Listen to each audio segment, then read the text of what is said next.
test start streaming.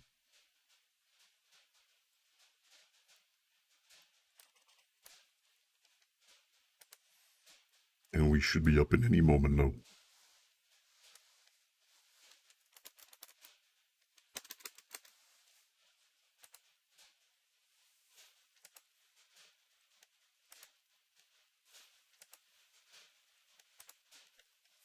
Sweet, looks like we are live.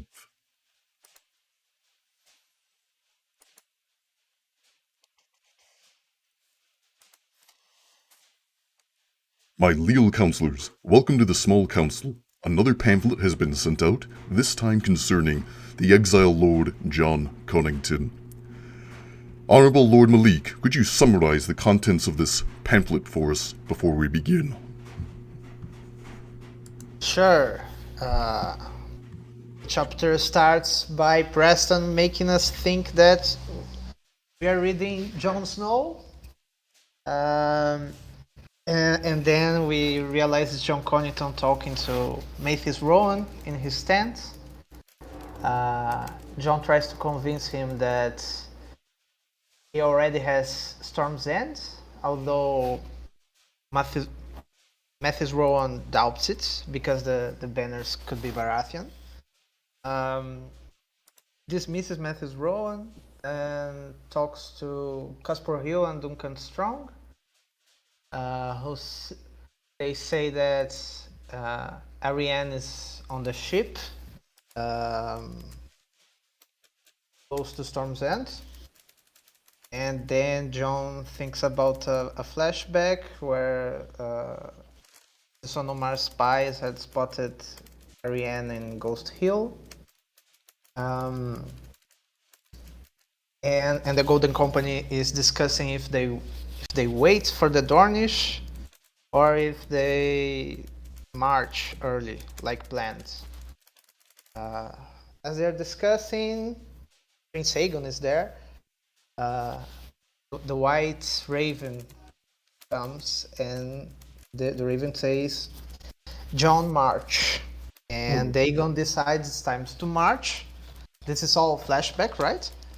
And the rest of the chapter is Jon talking to other surgeons in the Golden Company about the mangonels, the bunch of sticks and fire. Goes through another flashback where when he remembers that what the White Raven said after the Golden Company left, and it was only Connington, the Raven, and Haldon Halfmaester. And the Raven told him to beware wine. And while Jon forged his letter, forged to be from Griffin's Maester, saying that Jon Connington had put the bastard of Red Ronnet to the sword and raped his sister. And Jon has done like Tywin, sacrificed his honor, and because of the Beware wine, he's no longer treating his grayscale with bad wine. So he's also thinking probably about sacrificing his hand in the battle. And the chapter ends with another surgeon talking that Ronnet is close and should be marching at dawn. And then Jon sends a mysterious letter to Aegon and Harry Strickland. And chapter finished with Jon thinking that all eyes will be upon them. Excellent summary, Lord Malik. Yeah, I'll start off with my opinion of the chapter. I thought it was slow. Not much happens. There's lots of Jon Con thinking to himself. These are all positive changes. I liked it. I thought it was good. It was an excellent setup for the upcoming battle and the two more action-packed chapters that are becoming next. What do you guys think?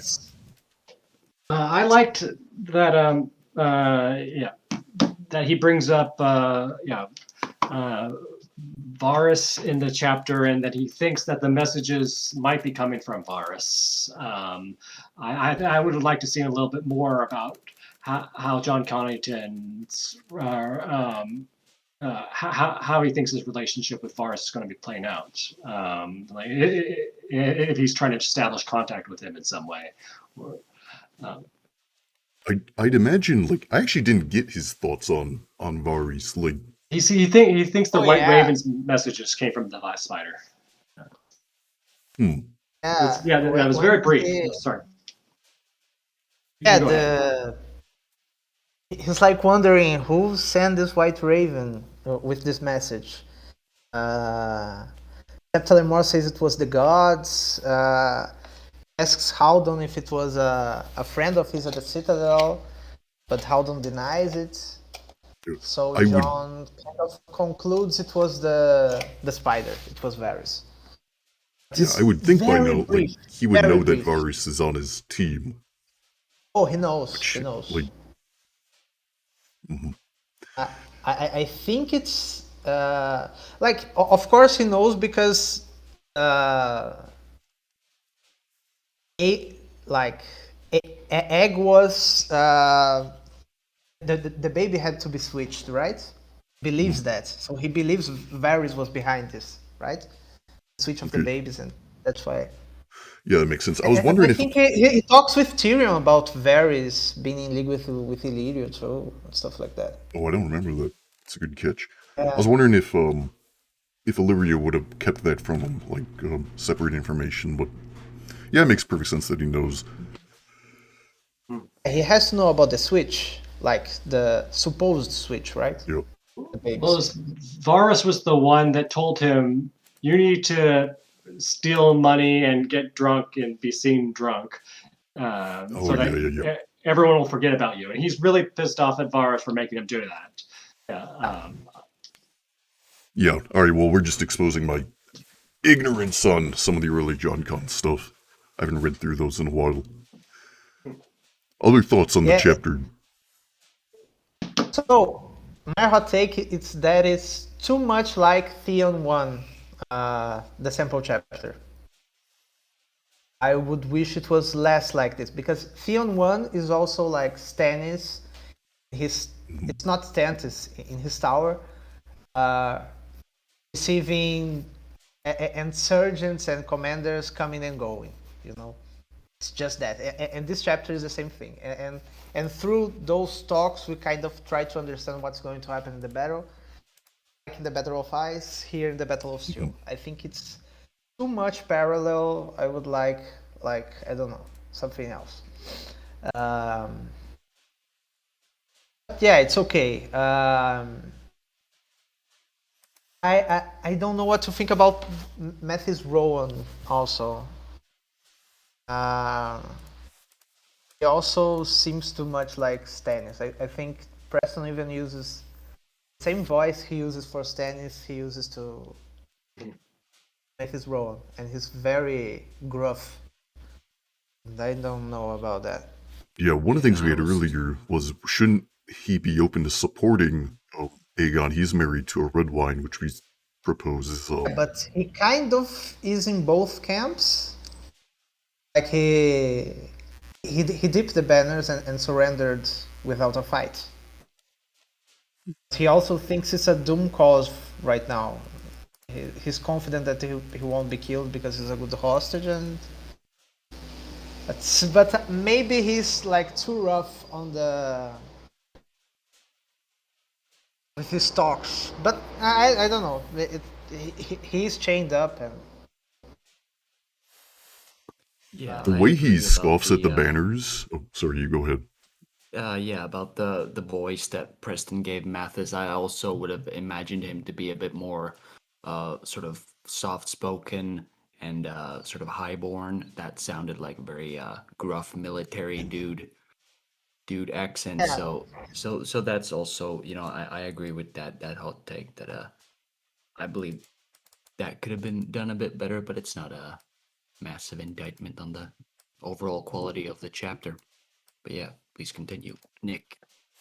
Yeah, I was thinking about the banners. He kind of like, I wonder if Preston like gave away his hand a little bit too much with the Mathis Rowan looks at the banners and says, "You think yourself land the clever?" You know, he doubts that he actually took the fortress. I feel that he tipped his hand a little bit too much, and it kind of just gives away the kind of surprise that they haven't taken the castle in the next Ariane chapter. Because at the end of the second Ariane chapter, they don't know that they haven't taken the Ariane is told that they've taken the castle. But Ariane also thinks about that the banners are very similar in Yep. Ariane 2. When she goes to Mistwood, I think. She doesn't know if it's Baratheon gold or Golden Company gold, you know? Yeah, that's true. So And that's from George. So Yeah. that's But I was just saying, George. just don't tip your hand too much. I think there was like one less line from Rowan saying like he was talking about like he's just flat out says that you haven't taken the castle or something of that nature. I feel like just a little bit less from him. Just like a scoff and saying you think yourself land the clever. Might have been a slight improvement, but yeah, I think But maybe the clever is then used to, you know, with Rhaegar flashback. Right? oh yeah, that's So true. it has It's, this meaning. It's yeah. Thinks about it a lot about the clever. no, I I would have guess kept the one way clever, to just not the line after it. one way it could have been maybe done differently, kept the Mathis Rowan dialogue the same, but because they said that Arion's already been spotted in the bay, so in that way, if there had been no mention of that Arion's already here and waiting to get in, then there could have been this mystery that in the Arion 3 chapter, you don't know if something happened in between, that maybe they had taken it, so the surprise would have still been there in some way. But I agree that it's gonna, the surprise for Arion is gonna be difficult to pull off with this way that these 3 chapters are set up for the Battle of Steel. So there's not really gonna be the damned if you do, damned if you don't. Yeah, yeah, someone's pointing out that it's kind of ridiculous that Rowan would even believe that they've taken Stormend because they're still outside the castle. Like he of course would be placed in a cell at the castle if they took it, right? Yeah, I mean, you Makes can make sense. some sort of excuse saying, "Hey, we're meeting you out here, you know, just so we're not showing you more than we need to." I don't know. You can maybe make something up. And this passage about the banners, that it will be so dull because these are not colorful banners all the same, you know? It's kind of like Matthews Rowan would know that Golden Company is plain gold. It's not like Bitter Steel Sigil. Well, Stannis's is isn't the one above Storm's End is also gold, right? Which one is it? Yeah, It's so it would be gold or gold. dark yellow or yeah. Yeah, I think It's a heart gold, or a heart.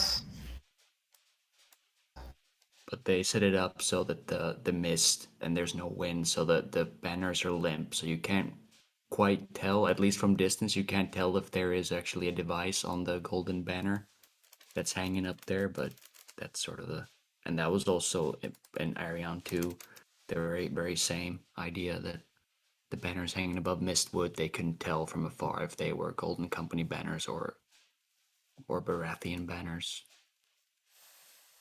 And also the point John is making is that it doesn't matter right now because the Red Ronet's cavalry will think they took it, and this will demoralize them in a way. Yes, I'm kind of excited for that. The next John Con chapter with the battle. I don't know if I'm excited to Aegon's crowning. That it was kind of implied that that's gonna happen next. Did you catch that? I'm looking forward to that. Yeah, Aegon's sounding so, bratty. So the crowning would take place in Storm's End after they capture it. Would that make sense? Yeah. It would be in the hallway there, in the halls there. Yeah, like capture all the lords, bring them into Storm's End, say, look, we've taken the castle, here's King Aegon, maybe crown him then. Although, what crown are they going to use? Yeah, who knows? Maybe. Oh, I mean, Viserys had to sell the crown of Rhaella, his mother. That's true. That's true. So I don't remember if when Bittersteel originally fled after the Battle of Redgrass Field, did he take some crown with him? Then, along with Blackfire, the sword. So I don't know if Golden Company has some kind of maybe Aegon the Conqueror's crown or one of those. I don't know if Daemon used the crown. This isn't a completely unofficial, but in my Davos stuff, which does occur before this, if Preston ever uses it, fingers crossed, I do include a small nod to the crown of Jaehaerys, which was sold to a Braavosi merchant, which I do put in my little chapter that could end up coming down here if need be. I'm pretty sure it could actually make the journey by then, because my Davos stuff was a few months beforehand. But Preston, if you're listening, there's an option for you.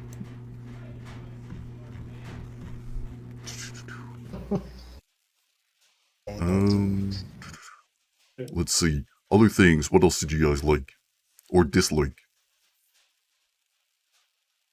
I like that we got to meet a lot of the members of the Golden Company. So this chapter introduced us to a lot of people and sort of gave us a little bit of backstory. Some of them were sort of more mysterious than others, but it definitely made the company seem alive and gave them sort of faces that we hopefully get to see in the future chapters as well and build on these characters.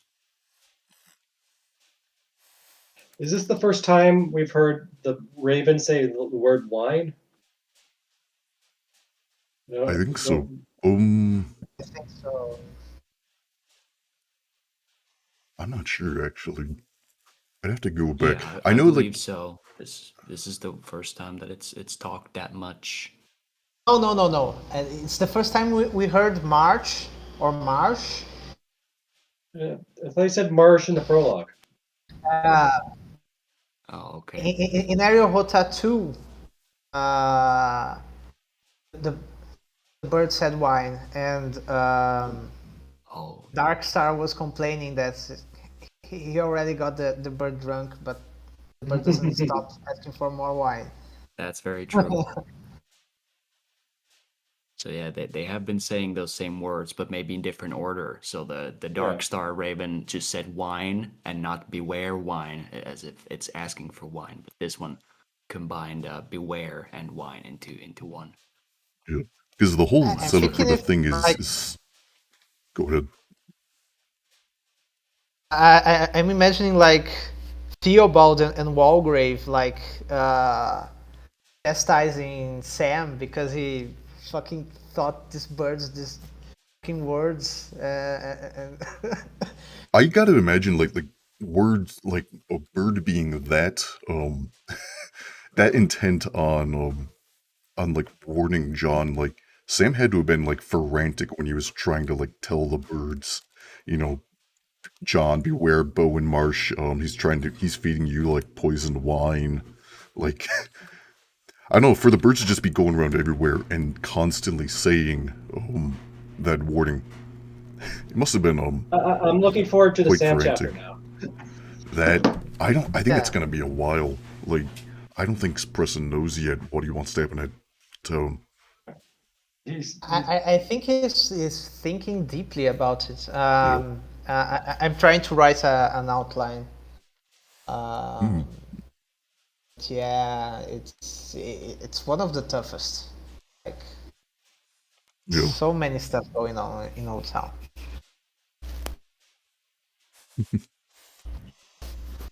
But Um. yeah, I love the I like that Preston put more flesh into a lot of the Golden Company surgeons.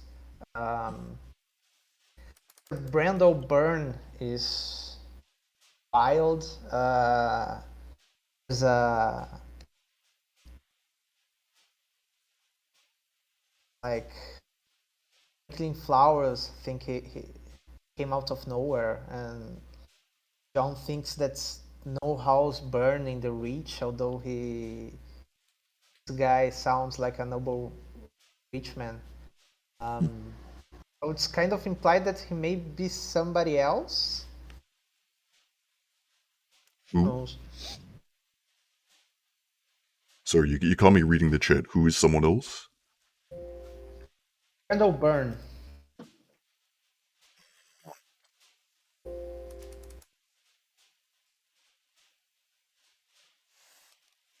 I like the Rhaegar flashback.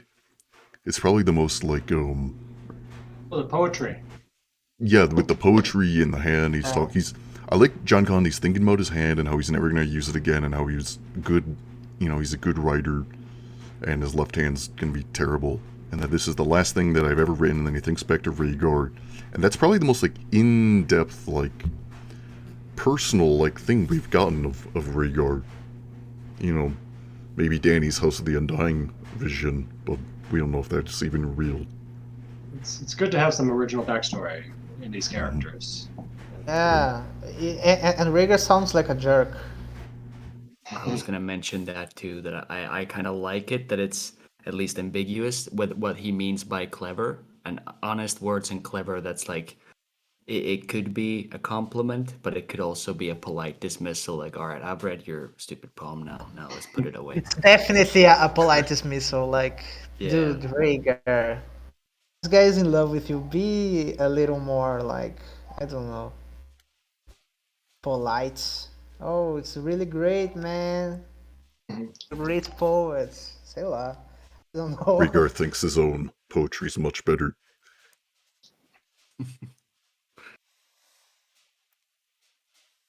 I got a quote about Sir Brandel Byrne. May I read it? In this chapter. Sir Brandel was niggardly with tales of his past, so in truth, John's old comrade was near a stranger to him. His accent could have been from the Reach, highborn even. John Connington had never heard of any house burn along the Mander, or anywhere else in Westeros.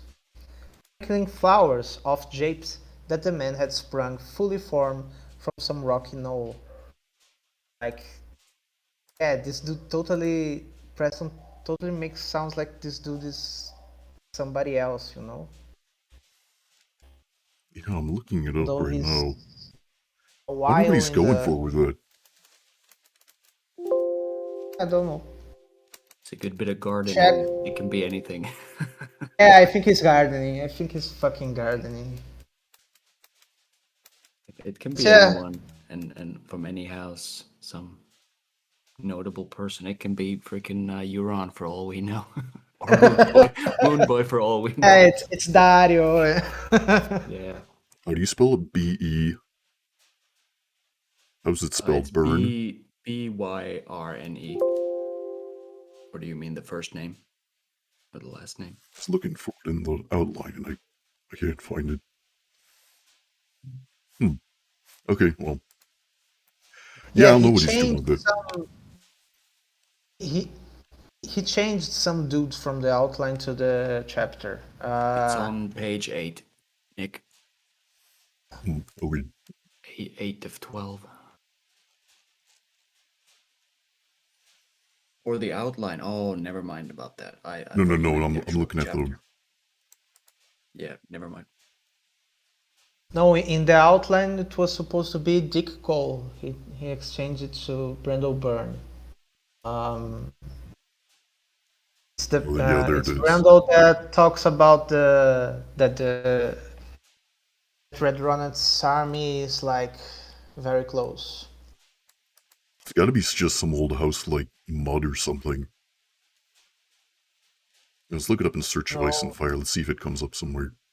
BYRNE. no, there's just this dude. And yeah, I don't know. There it is. Brindle Byrne in the Griffin Reborn. Yeah, it just shows up there. Okay, could be nothing. Let's switch to anyone else got a hot take. Well, welcome Jacob and Ludophilia. Feel free to put questions, hop in, or ask questions in the chat. I had a hot take that I convinced myself was a bad one, and it's now Good. like a cold Let's hear take. it. Because even though the switcheroo in the beginning is fine, it's well done. I kind of don't. At first, I kind of didn't like that Cornington is finally like self-actualized enough to be to the chapter be called John. No. At first, I didn't like it. At first, I thought that like it should only happen when John is like he's fully self-actualized, like maybe towards the end. But now that I'm thinking about it, I kind of like it right here, especially because the bait and switch at the very beginning is just wonderful, and half the comments on the YouTube video are about that, where everyone's like, "Oh my Yeah. God, it's Jon Snow," and then because like the flexing of the hand was beautiful, and it makes sense because the grayscale. Yeah. Does that, I see you have returned from the grave, but Rhaegar's son. No, yeah, it's such a great great. troll, Great and it start. works. Good first line. Very great first Yeah. line. Yeah. And I also think that it works well with John Con being like in his element now. Like he's a super smart guy. He understands military tactics. He's a good leader, and I feel like he's in his element now. Like I failed before. I'm gonna do Tywin better than Tywin ever did. I'm gonna out trick and outmaneuver all my opponents, and I'm in my element. I'm gonna win. And I feel like naming the chapter John, after all, the Griffin Reborn and all this stuff, it's good. I like it. At first I didn't, now I do. Yeah, that's a And, good point. I I also like. Sorry, Ep. It's fine. You go ahead. I also like being called John because the bird called him John, like the raven, and I think this kind of and because the bird said that, and then Aegon told him that yes, we will march. This kind of made him like come up with the rumors. Like he's now actualizing in a way that he's like sacrificing his honor, he's sacrificing his good name, he's sacrificing his hand next because of his son, because of Vagan. Taking big And risks I think right now this too. is beautiful in a way, but and like he can't, he will never no more write poems or songs. He will only cause death, and it's kind of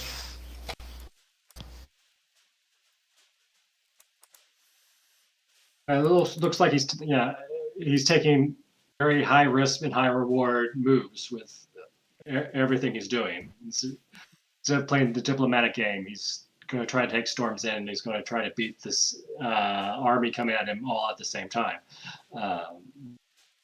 So he knows, yeah. That's how he wants to be remembered, and how he knows he has a limited amount of time to do everything. but he will be remembered as a Kingslayer. Yeah, I think he's No. given up on his memory. Like he's sacrificing honor for Yeah. practicality. Entirely pragmatic. Yeah. What else do we got? Aegon is something of a brat in this. I like that. Oh, he's very kingly, like more than before, I think. It might be going to his head a little bit. Maybe, but he reminds me of Rob. He asked a legitimate question, which I think everybody's asking, like, why are you still calling me Prince? So, Yeah, I'm not sure about that. yeah, so I guess that's a good answer. And well, we haven't crowned you yet. We're going to do it soon. Aegon needs more character development. So that's something this chapter could have done, but that we could still do it in the future. Is what kind of person is Aegon? Because we don't know. We don't know much about him. Yeah. Will he be fighting in the battle? Like, did they say? Oh yeah, Preston said that it's open Well. to, in the outline he didn't like make it strict, but from what I read, a lot of the submissions did have Aegon riding into battle with Blackfire in hand. Yeah, since Griffin Reborn, Aegon wants to lead the battle. But I think Jon has convinced him to wait with Strickland and the elephants, and just show up. The trumpets are sound, and I don't think there's trumpets there. I think it's implied that they will. Men with Jon are gonna start sounding the trumpets, and the elephants will also start like making noise, kind of like trumpets, and to make everything confusing. And Aegon's gonna appear with the elephant from nowhere. That's what's gonna happen. Well, I've been gone for a little bit, and I haven't read any of the battle chapters. But has there been like any really interesting ideas on what's going to happen in the next JonCon? Other than he's probably going to lose his hand, I'd imagine. He's probably going to cut it off, either in the battle or after. Yeah, but he has to like lose it and burn it, or else everyone will like see the grayscale. Not everyone, but like the Maester. Just toss it in the mud. Yeah, throw it in the cliff. throw it at Red Ronnet.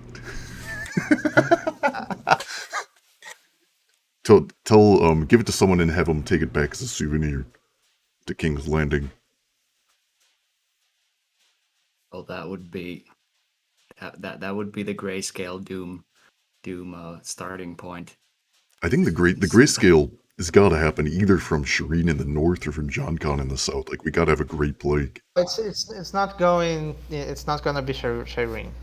That's what I think. Shireen is healed. Yeah. It's Jon. Val doesn't think so. Val is like a wildling. She doesn't know shit. I guess that's gardening once again. It's that it could be. George will decide, when he gets to it. Nick, is your idea that he sends the hand to King's Landing as sort of chemical warfare type thing? Yeah. Well, here's an idea. I think I read it somewhere. Is he's been using wine to soak the hand in order to slow it down. So something he could do is put the wine back in the bottle and have someone drink it, and then that way they get grayscale from drinking the wine. Oh, he could go to another lord and say a toast for our agreement or whatever. Like he goes and is making an agreement with Mace Tyrell or Tarly or someone, and they we have an agreement, a toast to both to our future success, or whatever. They both drink. JonCon drinks it, and he's fine because he has grayscale, but Mace or whoever's gonna also get it. That's a brilliant idea.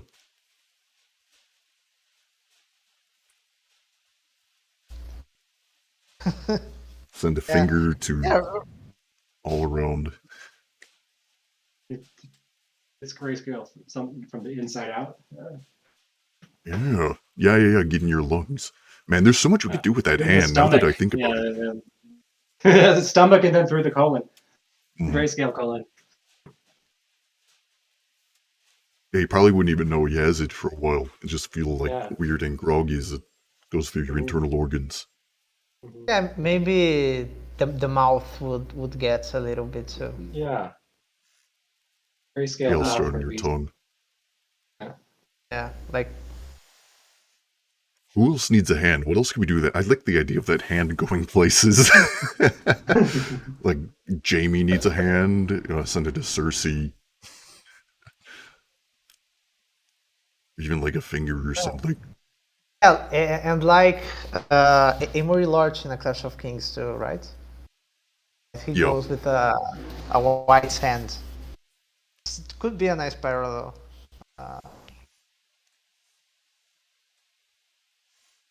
Hmm. Alright, what else can happen during the battle? Any other fun ideas, or anyone have any fun stuff about Arianne? Yeah, in the chapter it was mentioned that Arianne is in a Mirish cog. So I guess it might. If this came from my submission, we might have Orosh the Mirman next. You might have who next? Morosh the Mirman is it's a like throwaway character that it's a sell sale for Stannis. Back in a Clash of Oh, Kings. yeah. He wasn't part of Salador's fleet, he was just in someone else's? So he was like another sale company. Another pirate that Stannis was friends. I actually do think Salador-san should show up and help out in the next JonCon chapter, or pretty soon, Yeah, because Sala? he's an Illyrio stooge. Yeah, no, definitely. Definitely Sala is with Illyrio and Varys too. And maybe Aurane Waters as well. So it's gonna be like all pirates with Fagon. Waters, I have no idea what he's up to. He might just be in for himself. Yeah, Velaryon though. I think he will. It's such a great opportunity for him to go to Aegon and plead for Driftmark. You know? Yeah, I mean, Valyrian restoration. Finishing my thought on Salador, one of the things that a lot of people don't recognize is that how much Salador-san benefits like the Aegon cause from the very beginning.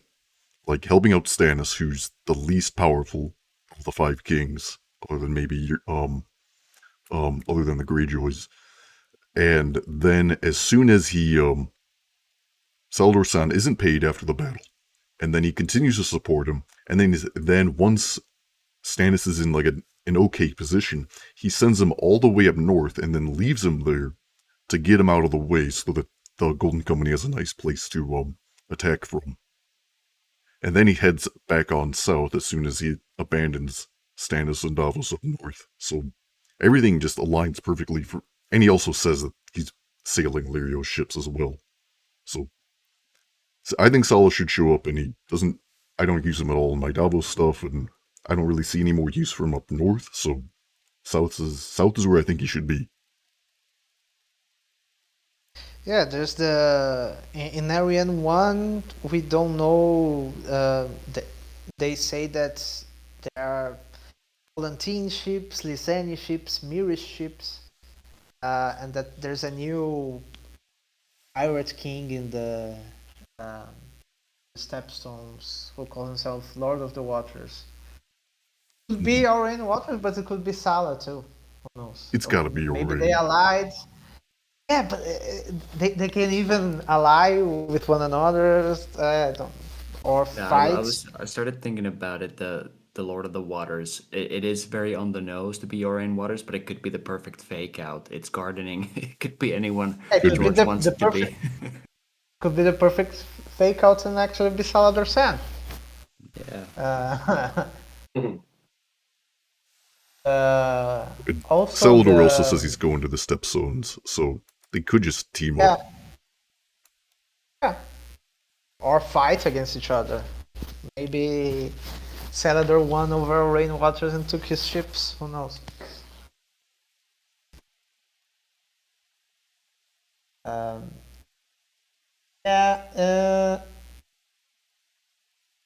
So one of the things that I really like about this clutch of chapters is that we've got a bunch of them all at once, and so that like when we're writing these, we can foreshadow towards the future.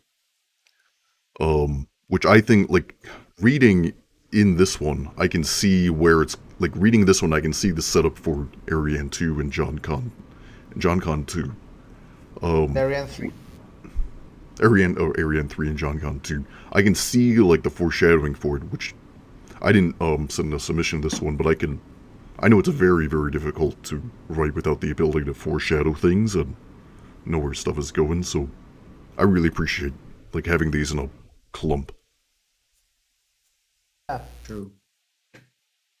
Yeah, I think the Battle of Fire will probably be something like that.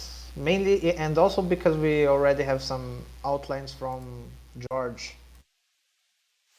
Like, is that what's next?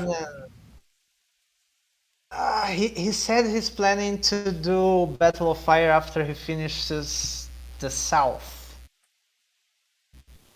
So maybe Sam and Cersei will be first. Yeah, I wonder if Brienne and Jaime are also counted as south. Yeah, maybe too. He's gonna do like everything south of the neck.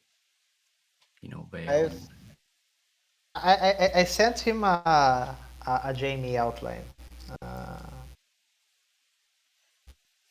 Yeah, I think because Jaime also needs to be early. Like he, at the time of the epilogue, he's like missing for some days, you know. So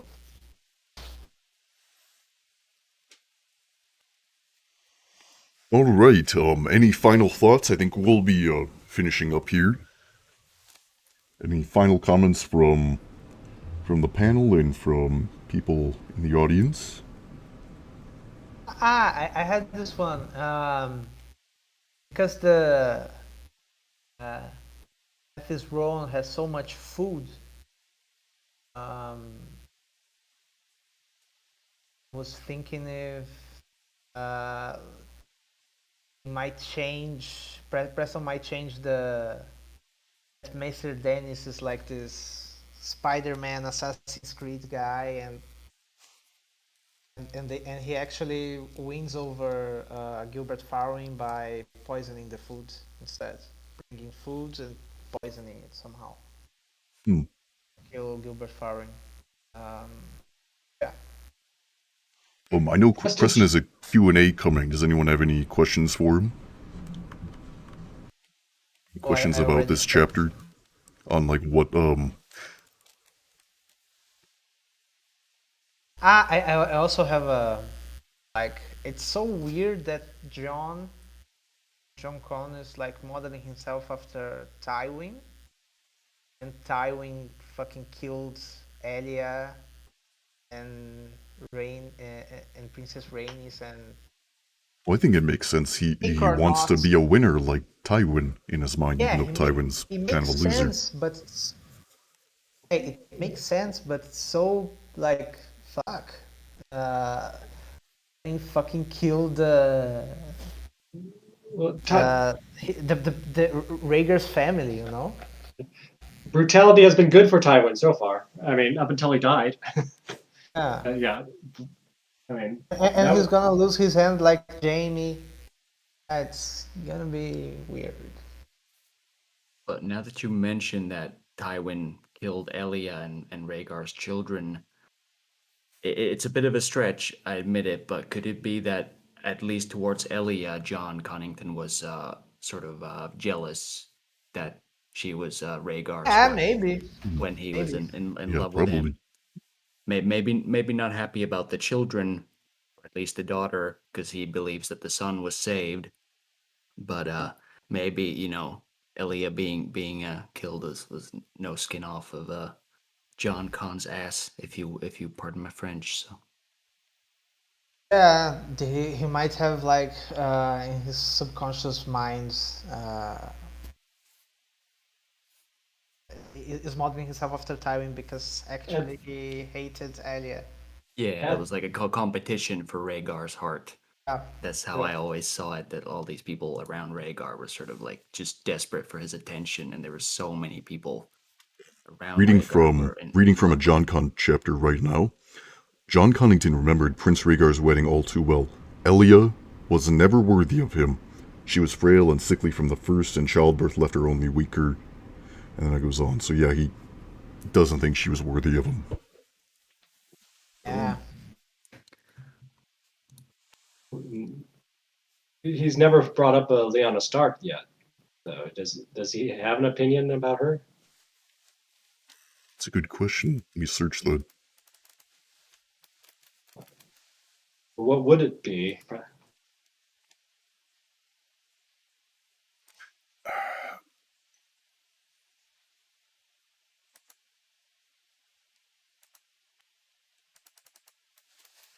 I'm not seeing anything on Stark on.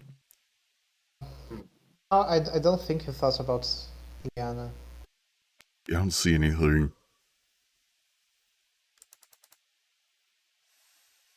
You don't have anything regarding Aegon's opinion about Rhaegar either. That's something that might need to be developed too. I guess one question that we have for Preston is. Oh, my screen went blank. What's your plan with Brendel Breen? Brendel Brine? That's called. Burn. Burn.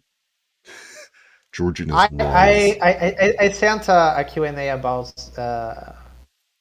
that to him already. Yeah, I think Brandel has a weird plan with Brandel Burn, or it's like a misdirect too. Can be a misdirect. I guess another question would be, does he plan on having a Great Plague? John Con sending a poisoned wine, or sending his hand to someone.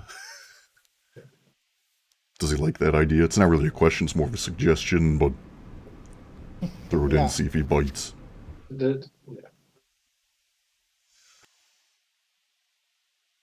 Alright, final comments, questions, hot takes before we wrap it up.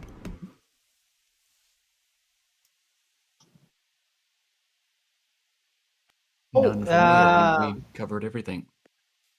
Anyone here has a a guess about who Varys' spy in the Citadel is? The Conclave? Because John Con thinks the White Raven came from Varys. He's wrong, of course. But in A Clash of Kings, I think that Varys talks about the Conclave was thinking about replacing Pycelle because Pycelle was arrested by Tyrion, and Tyrion thinks to himself, "Wow, he has spy at the Conclave." Anyone has any idea who Varys' weird spy is? The known Maester characters, no one's like coming to mind, but I bet if we just went through that like first Pate chapter, that prologue, like one of those minor characters would be Varys' spy, because George wrote that. I think he has an Archmaester, because it's a report from the Conclave itself. I mean, like Walgrave, someone. Yeah, Walgrave is too fucking old, but yeah, someone. Maybe he's not. Maybe he's faking it. Maybe Ambrose. But yeah, we don't know nothing about these guys yet. It's something for Sam. Yeah, I was thinking back to the characters that we meet in the Pate. I guess Lazy Leo is very shady type of guy, real rogue. but I don't think there's enough there to really make an educated guess. Yeah, And we it do could know be that someone George we've wrote never those met. a bunch of times. So like Mm. all those characters, like he all is like. I think the characters that we meet in there, he has like plans for like all of them. Like none of them are just like throwaways. Like he struggled a lot with those chapters and like trimmed it down a ton. Yeah. And like I just know like from my own writing, it's very easy to like invent like giant backstories to characters, and then just not have enough like room or time to like flesh it out. But you know it's there in the background. I could definitely see something like that happening,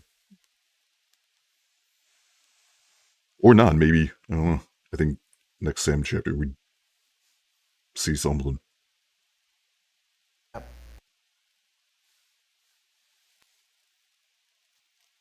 All right, I think we'll finish with that. All right. Unless you guys have any final thoughts. No, that's it. Let's wait for Ariane 3. Yep. Is he still taking submissions? For the next two? No, I don't believe so. Oh, no. Deadline was the 24th for everything. Yeah. Does anyone know if he has like enough? Like, are they coming out very soon, or does he have? Is he missing any material still? I don't know if any of the editors here know. I think he's going on vacation. So maybe it would take a while for Ariane. Maybe, or maybe I'll just have free time on the planes or whatever. We'll see. Ah. All right, everybody. Everyone have a wonderful. Hope everyone's start to 2023 is going wonderful. Keep on writing, keep on having a good time, and we'll see everyone later. See you later. See ya.